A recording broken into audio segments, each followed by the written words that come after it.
We had a client that we worked with, and she was really struggling with profitability. She kept raising tuition. She actually did 3 tuition increases within a 15-month cycle, and she still could not catch up. So I helped her work with our 6 money leaks in schools, and she only used 3 of the 6 money leaks and cut her expenses by 50%. 50. She did not fire anyone, she did not slash any of her programs, and she did not work more hours. Again, the 6 money leaks are not hacks or spreadsheets. These are patterns. They are small decisions that feel so normal that your school does, but they quietly drain your school's profit. So if you've ever wondered why you're working so hard, but still not seeing the return, this is your first step to clarity. Click the link in the show notes and find out what it's actually costing you.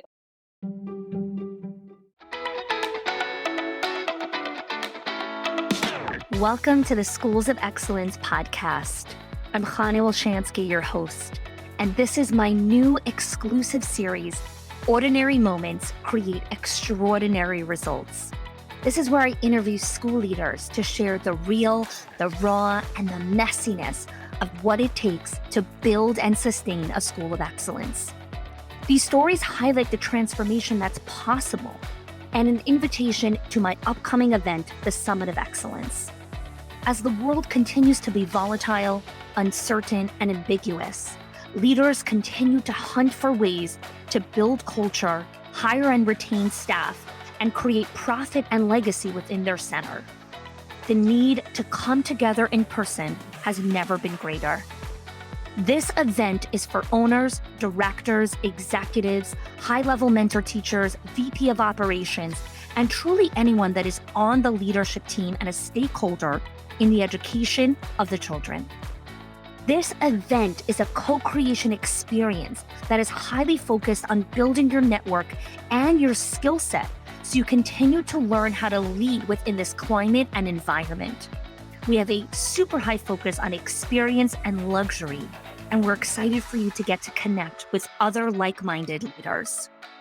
By listening into this series of ordinary moments, I hope that you walk away with true insights into what it takes to lead an extraordinary center.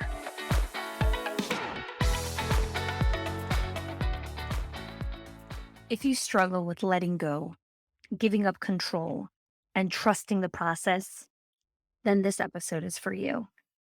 This is Ordinary Moments Create Extraordinary Results, the real and imperfect routines and systems that build schools of excellence.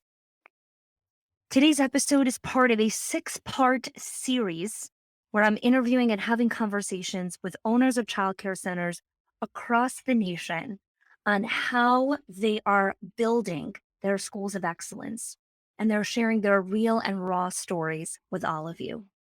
Today, I sit down with Kathy Cameron, who's been part of the Schools of Excellence community since July of 2020. In today's episode, she shares her journey of letting go. She talks about her struggle of wanting to control the outcomes and the processes that she's gone through to take a step back.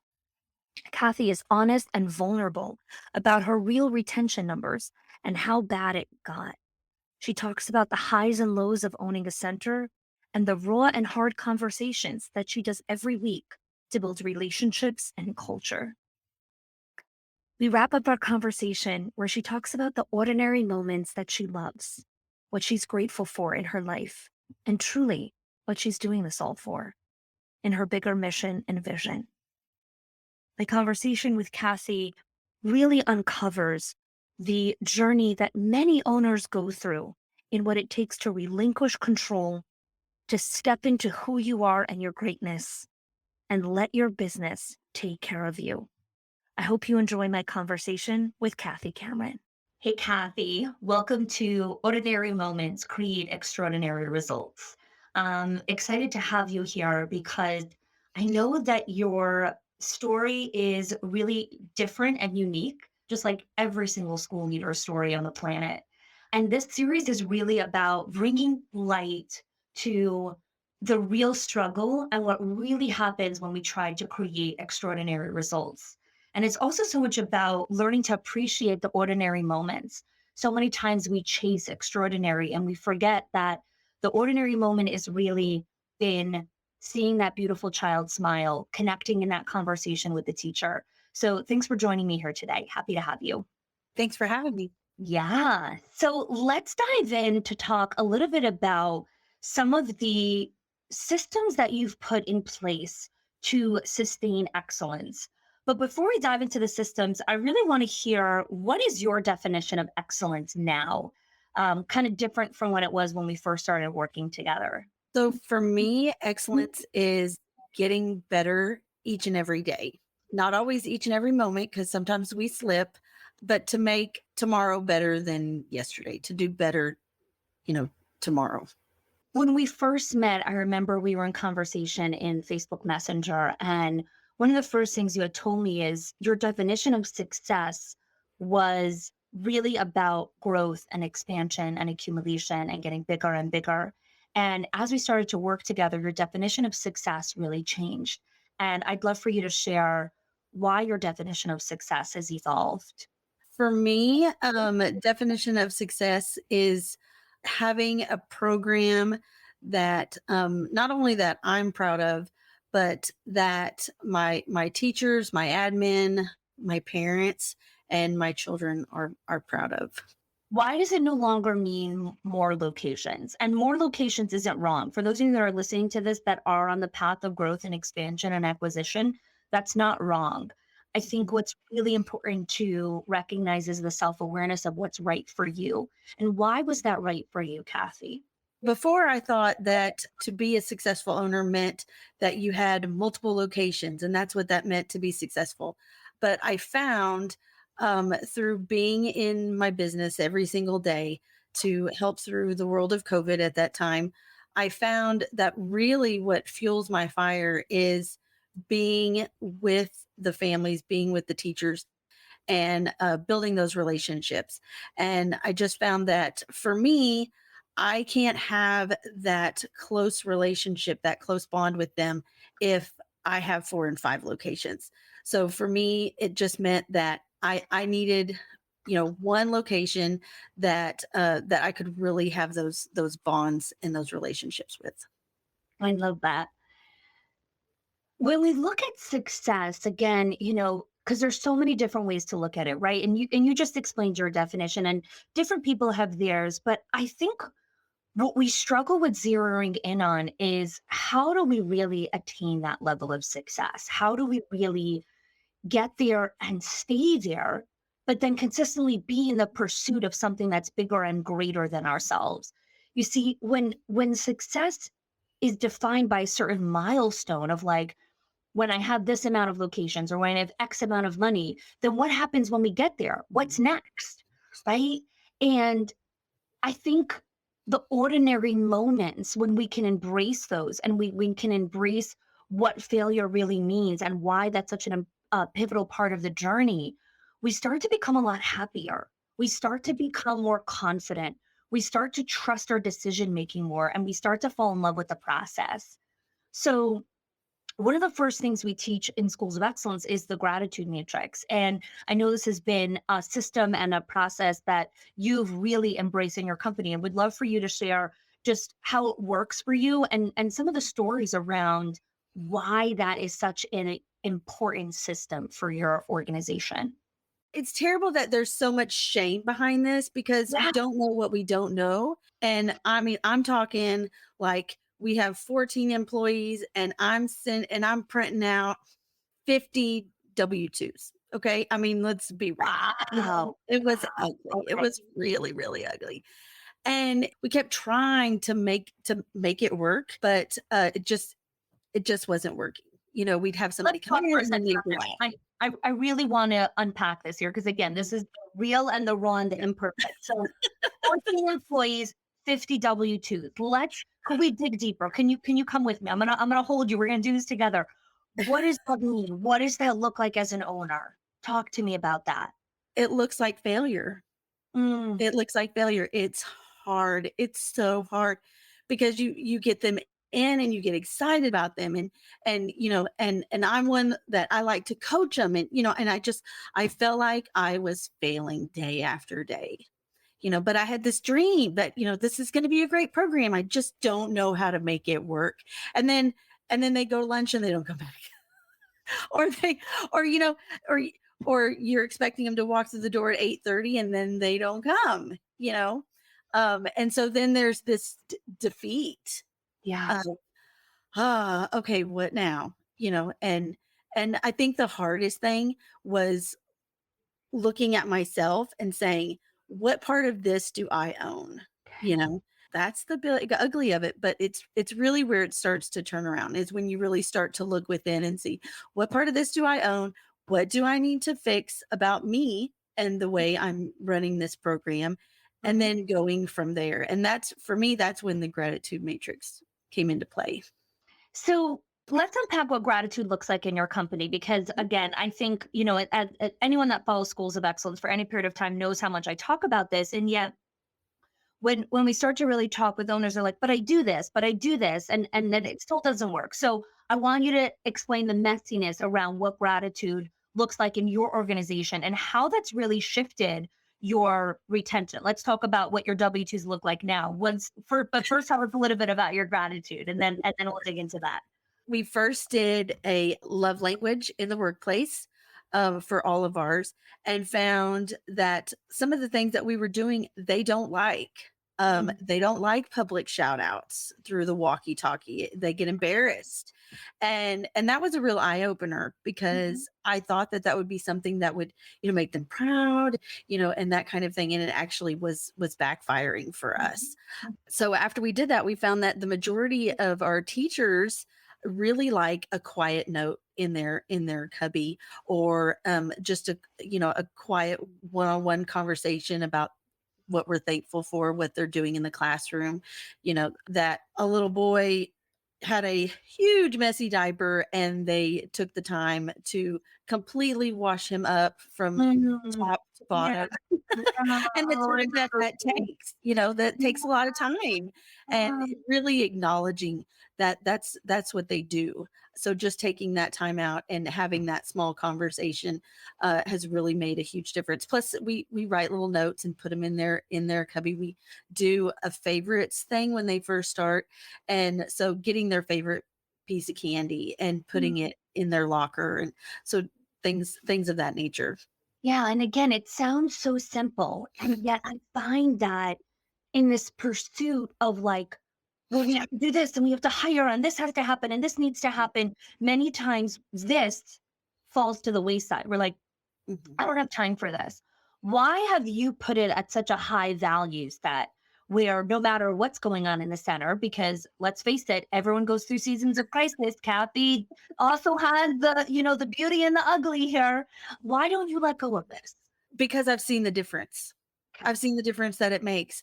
I've seen now teachers staying longer than the 3 months. We're celebrating some year anniversaries, and so I've seen the difference. I've seen their face when you tell them that. I've gotten the messages through our private apps of their appreciation back. I've even gotten cards myself from them. Wow. I'm not gonna lie, the first card made me cry, I know. because I wasn't expecting it, and it was the same kind of gratitude, not just, "Thank you for all you do." It was more a, "Thank you for this note. This really lifted me up today. I was having a rough day. I was tired." And so it was personal as well. Let's talk about that ripple effect there for a minute. Many times I speak to leaders who feel like, who fills my bucket, right? Like, Mhm. I spend so much time doing this for the teachers and doing that for the teachers and taking care of them, but nobody fills my bucket. And here you're saying, you know, they are. There's this ripple effect that comes around where they write the cards to you. Talk to us about that moment when after the first card, when something else came in. How does that shift your mindset, your energy as you step into the center that day? I want to be there. I don't feel like stepping in the building. I have to take a deep breath and tell me, okay, I can do this today. It's Wednesday. I'm almost there. I'm not having that feeling. Instead, it's I want to be there. I want to interact with them. I want to see how they're doing and and also how I can help them through their day. Even if it's just as simple as walking in their classroom and saying, "What do you need?" That fills me. Yeah. I think what's important to recognize here is again the ordinary moments, Mhm. right? The ordinary moment of getting a card where someone's telling you thank you. Or did they just generate $1 million for your company? No. But that ordinary moment, when done again and again, and that routine, when practiced again and again, lifts you up to enter from a place of generosity as opposed to obligation. Our people feel when we're coming from a place of obligation. They feel when we're coming from this place of, I need to push myself, I need to try harder. It doesn't matter how amazing your mask is or how great of an actor you are. We feel the energy. And when the owner shows up with that kind of energy, it impacts the center. And I think what's beautiful is how you've created this culture where this isn't a one-way street. This isn't just I give to you. This is a consistent circle of life. So you were talking about how you're celebrating 1 year anniversaries. You're talking about how people are staying for longer. You know, how does that really impact when you look at the amount of money and time you have to spend in training and hiring and onboarding? Can you walk us through a little bit about what that looks like? Again, because you're the owner, you're looking at the P&L statements. Talk to us about that. So it's, I mean, obviously when you're looking at putting out that many and you're having that large of a turnover, Yeah. you're not really able to continue to invest in the program Yeah. because you are constantly putting out Indeed ads and spending time doing phone interviews and then in-person interviews and the overtime that yourself and your staff are working to make up for those lost teachers. So it's ugly. It's hard to look at, and it kind of make adds to that failure of, the bottom line isn't getting bigger, it's getting smaller. Mhm. And then how do I fix it? Yeah. Because you can't just throw more money at it. Yeah. Let's talk about the practice. Why do you think, and again, I know you're so deep into it, so it might be hard to kind of put yourself where you were beforehand, but I find that many owners find it really challenging to embrace the simple routine of writing gratitude, the simple routines of connecting eye to eye with people and really asking, why is that so challenging to do? Where does the resistance come in? And how do you get over that? I think some of that is so many of us, you're in the thick of it and you're busy trying to do your everyday stuff and you've done the whole like, I'm just gonna throw everybody some candy or, and that kind of stuff, or, give them a gift card. And I mean, I'm guilty of it. And so you think, well, I've already done that. I already did that. It didn't work. But when it's specific, it's kind of like when somebody says your name, how much that means to you. It's the same when it comes to the gratitude of it being specific. I really did see you. I really do know who you are personally and everything else. So I think so much of it is that's too simple. That's not going to work. I need this big grandiose thing to make it work. So why would something so simple work? And I think that's exactly what this series is about. It's not extraordinary effort creates extraordinary results. It's ordinary moments create extraordinary results. It's always the simple things. And yet we constantly chase the big things because we want big results. And Mhm, so our minds kind of think, well, if I want something so big, that means that I have to put in something so big. mhm, And it's a really counterintuitive to say, no, no, no. It's the simple and ordinary things, the mundane, the boring that actually create this extraordinary impact. So I love how you're really seeing, in your W-2s, on your P&L, in your profit margins, how running this gratitude system and this practice has completely turned around your retention, which is, giving you more money in the bottom line to obviously reinvest back in the organization. I think it's also the patience to see it through. Obviously, you didn't see results right away. Where did you find the discipline to stay through with it? And if you didn't, tell us your road of going like this. Like, walk us through this. Again, this is like all the real We and the imperfect. we did have, the ups and downs of it, because, when you're short staffed, you get busy and you're doing this and you're doing that. But for me, a lot of it was I'd done everything else. What do I have to lose? Okay. I'd done so many other things, I'd done this, I'd done that, and so even though we did have some ups and downs of it and not being, kind of consistent, it was really more what I've got to keep going because what do I have to lose to keep Yeah. trying it and seeing Yeah. if it really does make a difference. Yeah. I love how you shared that there's the ups and the downs because I think with anything, whether that's, trying to build financial wealth or trying to get more healthy or be more fit or, anything, any goal that we have in life, it's never a linear process. We don't learn in a linear way. We don't process information in that way. And I think what people need to hear is like when you're in that low, right? Like when you like go up there, you try all of that, and then something happens, and then shift right back down because life happened. When you're at the bottom there, you're not doing the gratitude and you're not doing all of that stuff. What are those habits or those trigger points where you're like, I got to get back to doing that? That's why I'm down here. What are those reminders for you? It was more how did that feel for me when somebody gave me a card?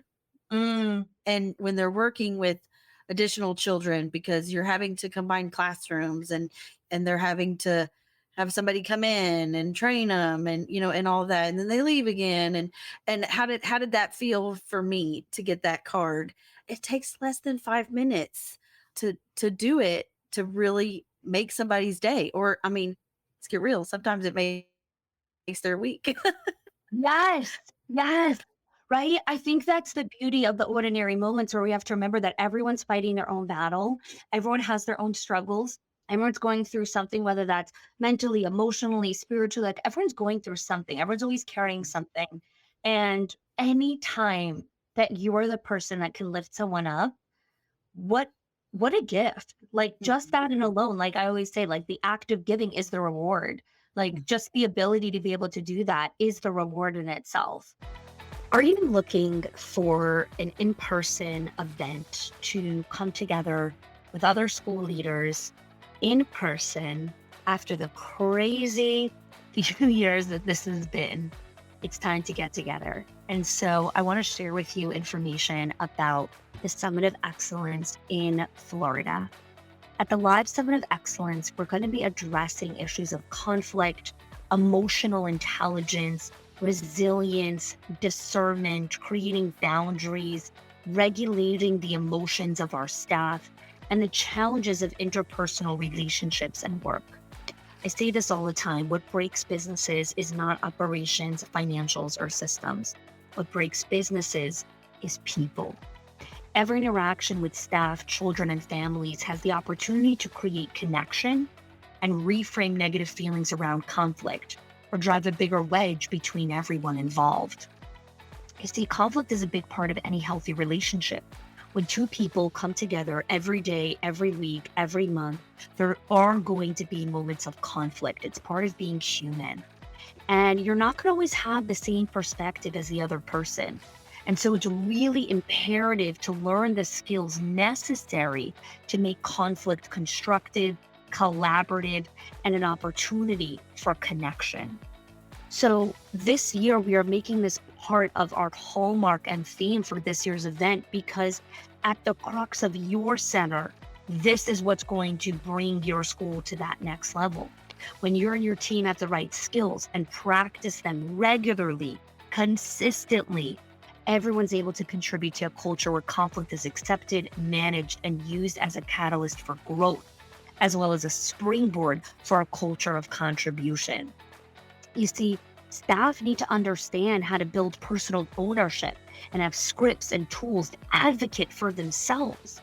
You want to build a team of leaders who adopt the practices of conflict management with self awareness and emotional intelligence and understand how to create that positive impact on the entire organization. And so, if you're interested in joining us at the Summit of Excellence, I encourage you to check out the link in the show notes, schoolsofexcellence.com/summit for more information. This event is capped at 100 people. This is a curated, incredible, high-star, 5 quality experience, and I'm looking forward to welcoming you and your teams. So let's shift to delegating. Let's shift to all the things in how why you're delegating, how you started. Like let's unpack a little bit about what your let's start with your organizational chart. Like what does that look like now? Who's on your leadership team? And then we'll dive into some of the messy and the imperfect things that you've done to delegate. So it's me as the owner, and then I do have two admin. They're both now directors. One is the curriculum director, and then the other one is the operational director. And then from there, it breaks into teachers. Mhm. So when I first met you, your org chart didn't look like this. It was kind of just a big, messy hoopla of like to dos and tasks and things that had to get done. Why did you start to shift to this model where there's you and then there's two people that link arms with you? What was kind of the catalyst for that first shift? So much of it was it's just too much to do. My center is licensed for 88. And even with 88 children, there's just so much to do. And you just can't do it all. I was working days and nights and weekends, and it still was still going. It was just too much. And I had all of these plans and these projects, and at the same time I'm dealing with day-to-day stuff, and it was just too much. And so it came to when, okay, I need to start figuring out who's in charge of what, and what does that look like. When we build org chart, it really depends on the results that you're looking for in the organization. And it also really depends on the natural strengths and weaknesses of the leader. I think what's important for whoever's listening to this is how you design your org chart is not based on Kathy, right? Like, oh, she has that, so I should go do that also. No, no, no, no, no. Understanding what are you good at? What are you like just in a flow, naturally great at? What do you love to do? What brings you joy every single day when you walk into the center? And then what do you need to delegate out? Because those projects drive profit and legacy within the organization. So delegating sounds really sexy. It's like, oh, she delegates everything off her plate. But it actually looks very different than that. So let's talk about the first thing that you tried to delegate and kind of what happened, what really happened. So the first thing I tried to delegate, I try to be a very organized person, but in reality, I'm just does not fuel my fire. So the first thing I tried to delegate was the files. So the Okay. children's files, the teachers' files, all that kind of stuff. So at the time I was the director, somebody else was this, and then now my one of my directors was the assistant director, and so I delegated that out. Well, of course, she starts doing it in my world, all kind of crazy. I'm like, what are you doing? And it took me a while for me to realize just because she's doing it different from me doesn't make it wrong. It just makes it different. And in reality, it's actually so much better than what I could have ever come up with.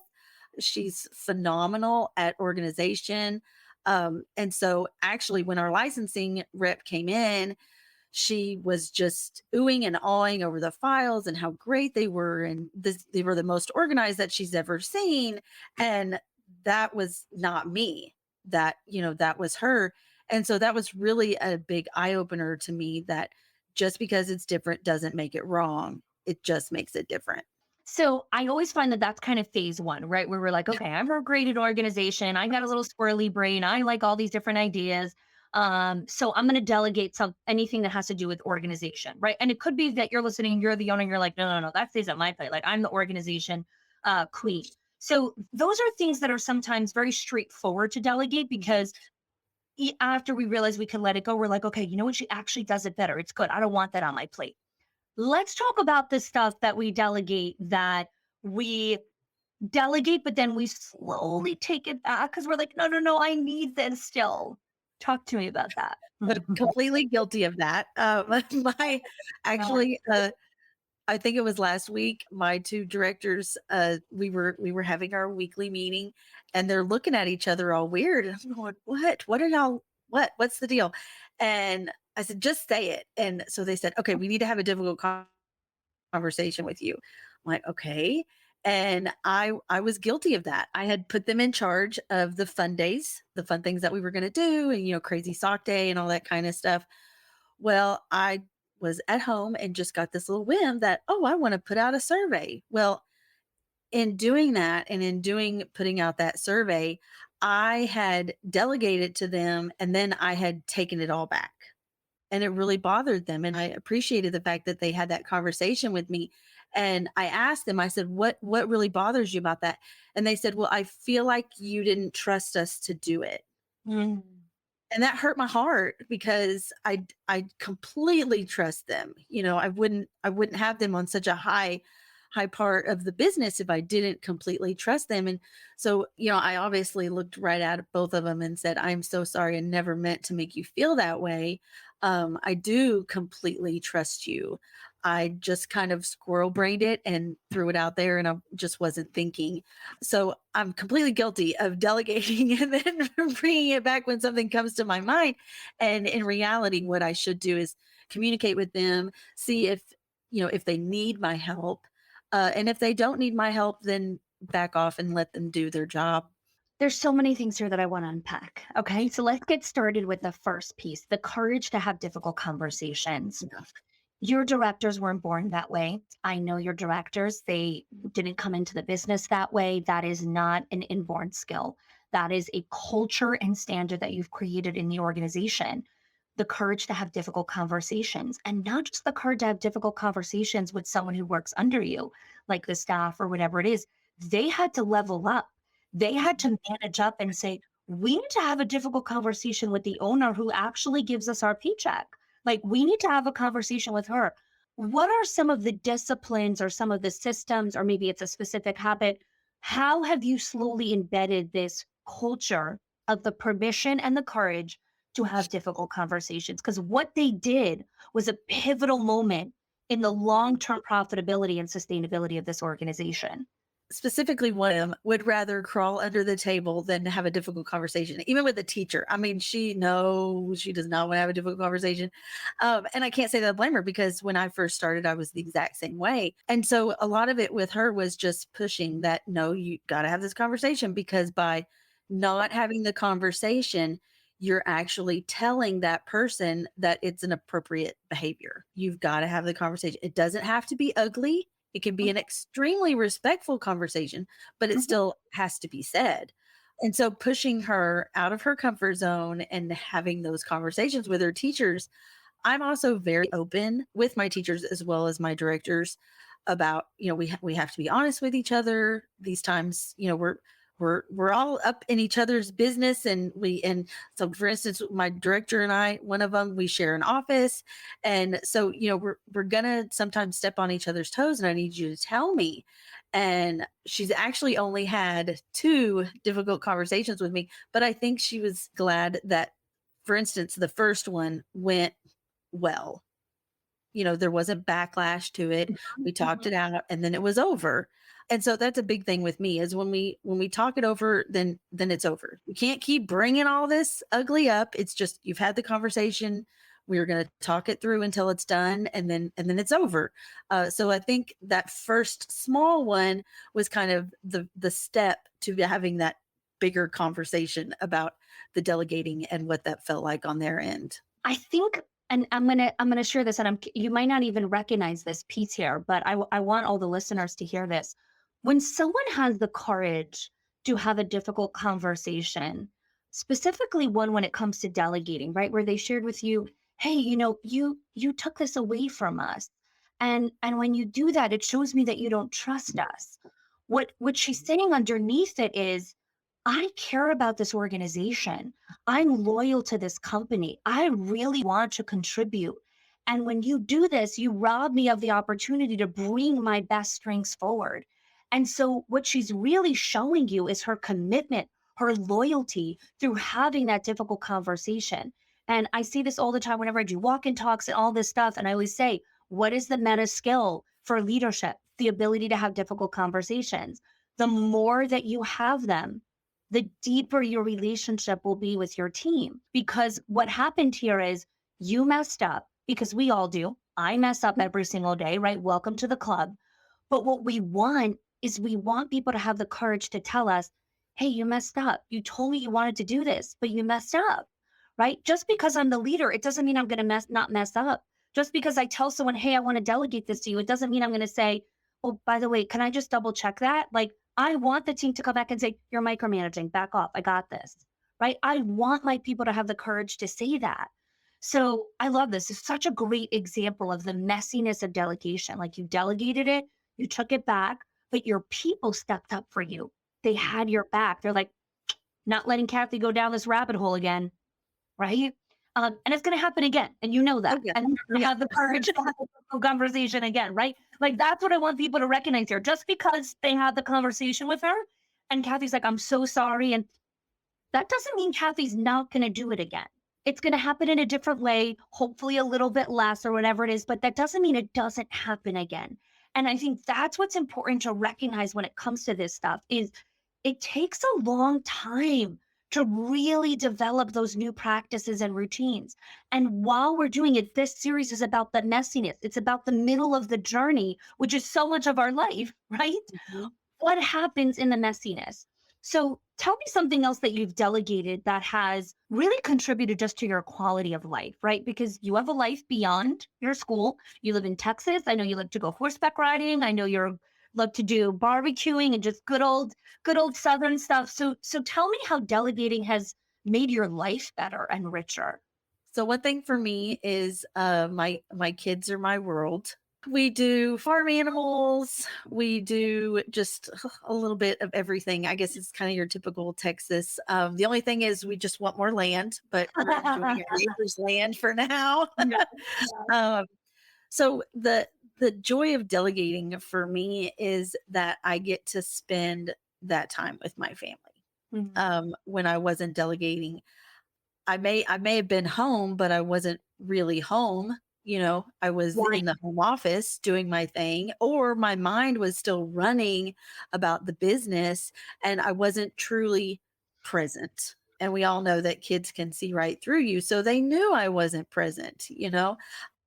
And so now I'm able to just completely leave the business and we can go in the camper and spend days at a state park and just hike and have fun and play Farkle at the campsite and just all those things. But then also just the simple things of coming home and being home at 3 o'clock when my boys get out of school, waking them up because I'm not at the facility and I can have breakfast with them.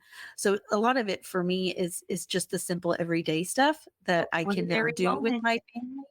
Yeah, I can do that stuff with my family because I'm not trying to do everything at the center.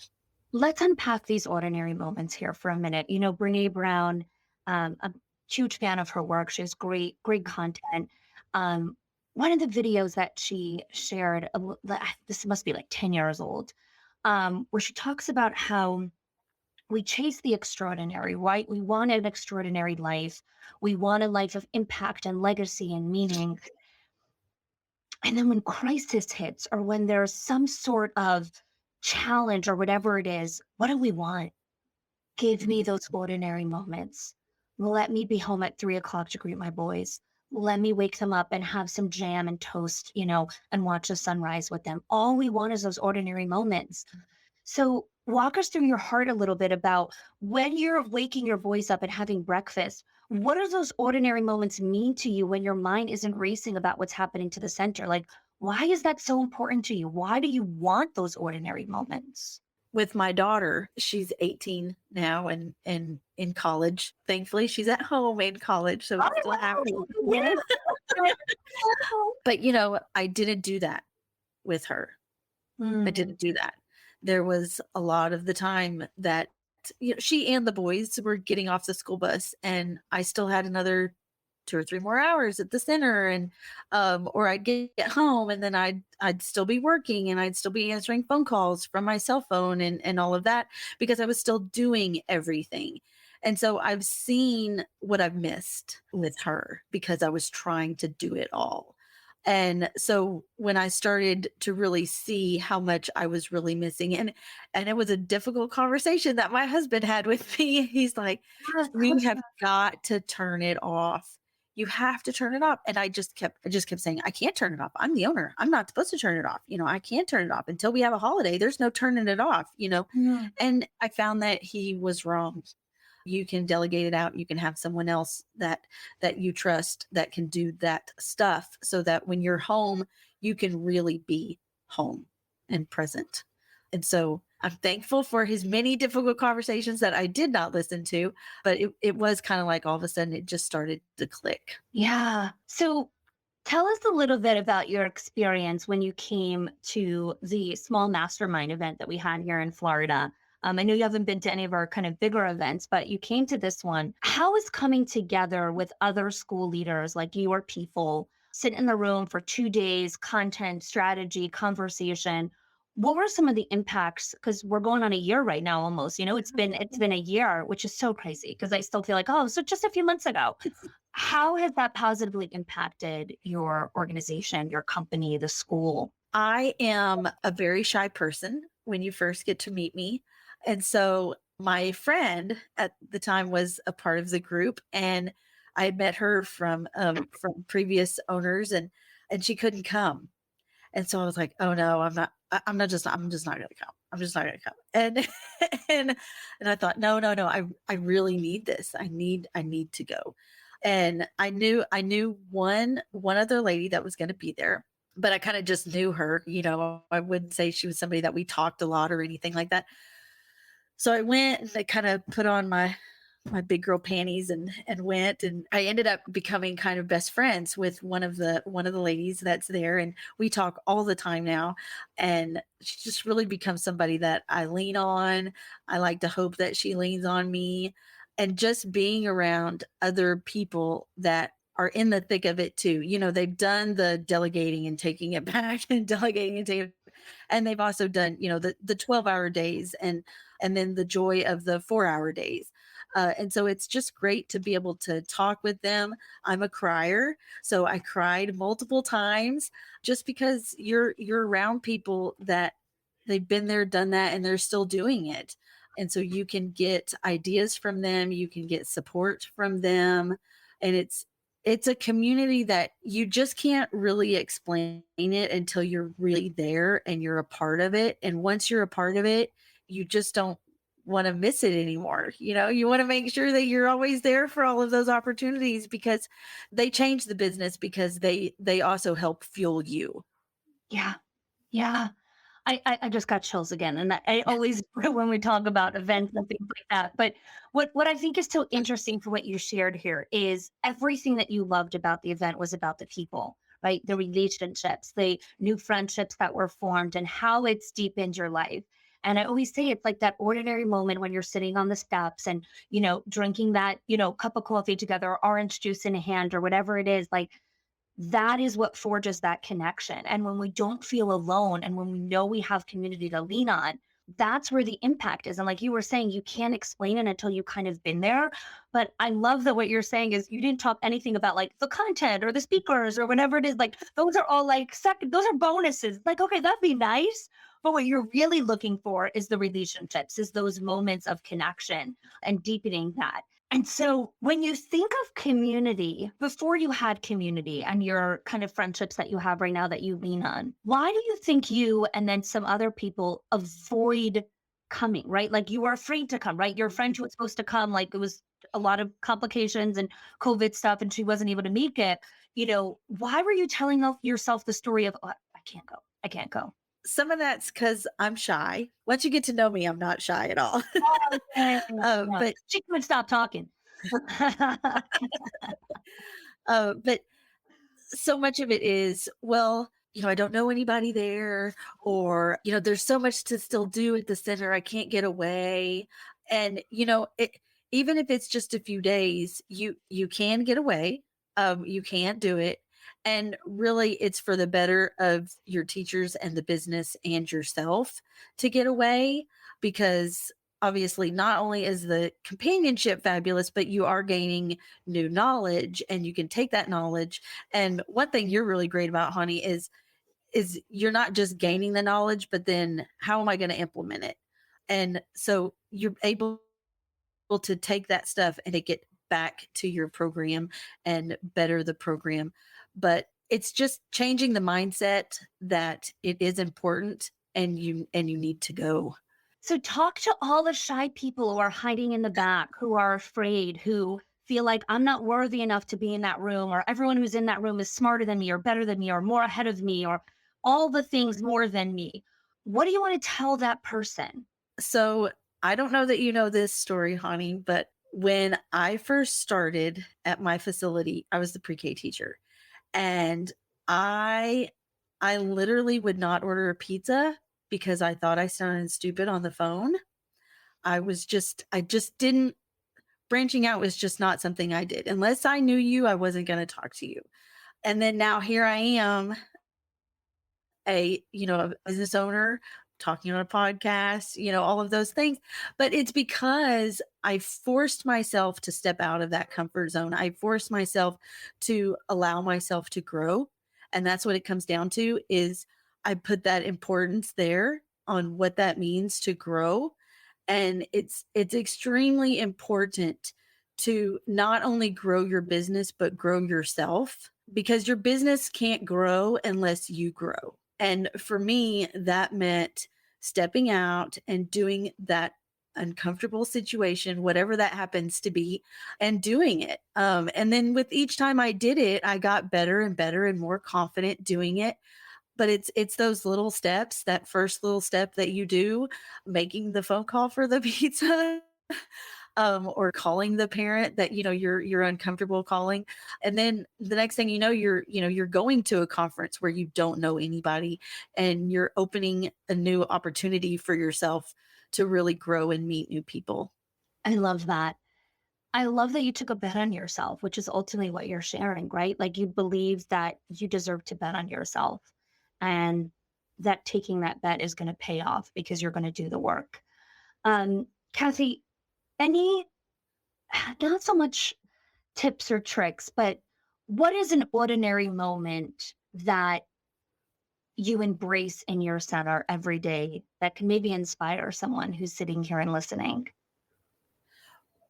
When I get really wrapped up in the paperwork and all of that, I really like to get up from my desk. Well, I like to get up from my desk anyway because I have a hard time sitting there. But I love to get up from my desk and go to the classrooms and interact with the teachers, interact with the children. Even if that interaction is just going to the teacher and say, "Hey, I'm here. If you need anything, do you need to go to the restroom?" And so I really like to be able to be there for them in that moment.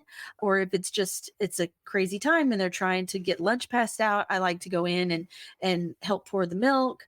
So I like to do the smaller things that may just mean something important to them, just kind of a little bit of a break, or just seeing if my admin team needs anything, or I'm a people person, so anything I can do to interact with them really makes a difference in my day. I love that. I love that. Kathy, thanks for pushing yourself to be on the show here today. Thank you for sharing your story, the courage to speak up and share the messiness and the wins and everything that comes along with it. I appreciate you. I appreciate our relationship, and I'm excited to see you in person again real soon. Yes. I hope that you enjoyed this episode of Ordinary Moments and take a couple minutes to pause and self reflect on how this really might impact you, your family, and the center. So, I also want to share that the Summit of Excellence is very fast approaching. It's going to be held on March 1st and 2nd, 2022, right here in Florida. And sometimes we like to know what have some previous attendees shared? What is really going to be the impact on my center? What has the ROI been? How is it really taken into account leadership skills and long-term impact of culture and really creating profit and legacy within the organization? So take a listen into what some of our attendees have had to say about our past events. There is no other professional development for early childhood leaders anywhere that will cover what she covers. Do it, do it, do it. Even if it's not really in your budget, try to make it in your budget. You need to do it. You have to. If you are in early ed and you are not even having a difficult time in your childhood center, your childcare center, just to get new ideas, to be innovative, to try new strategies, to apply standards. It's amazing. The Summit of Excellence is truly an experience for the school leader who wants to drive more impact in their community, be inspired by a network of peers, deliver high quality care to the children, and build a team of leaders. So, if you are even a little curious about this event after all the stuff that you've been hearing about it, and you are looking to connect with someone and have a personal conversation, then we have some contact information for you right here in the show notes. You'll be able to connect with someone from my team or myself for you to understand more. Is the Summit of Excellence right for you? Is it right for your team? Is it right for your center? Sometimes we just need to have that conversation with someone to alleviate our concerns, to be able to ask those questions about how it makes sense for you. And I totally understand it, right? This event is capped at 100 people. It's a curated experience. We want to make sure that if you are the right fit, you're in this room, and making sure that we're really creating this experience for you and for all the attendees that are going to join us. So if you'd like to connect with myself or the team, please click the link in the show notes for more contact information. And I look forward to connecting with you. If you are loving the Schools of Excellence podcast and have gotten any value out of it for your school, I would love if you can do two things for me. One, subscribe to the show so you never miss an episode. And two, can you please leave us a review? Reviews help other school leaders know that this is the place to learn how to build a school of excellence. And I would be so grateful if you can do that for us. Your help and support makes this show to be able to be listened by the thousands of other school leaders all around the world. Thanks so much for listening, for giving us your time and attention each and every week, and I appreciate that you have joined us.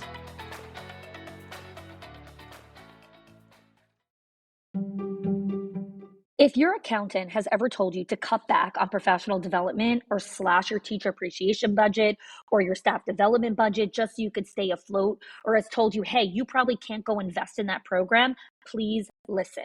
The problem is not that you're spending too much money on your people or yourself or your investment or your support system. It's that your school has invisible money leaks that are draining your profit, leaks that no spreadsheet will ever catch or accountant.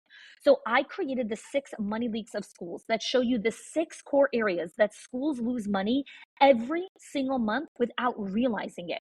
If you close even one of them, your profits will start to soar without sacrificing your team. Go get it now and stop blaming the things that are actually building your school.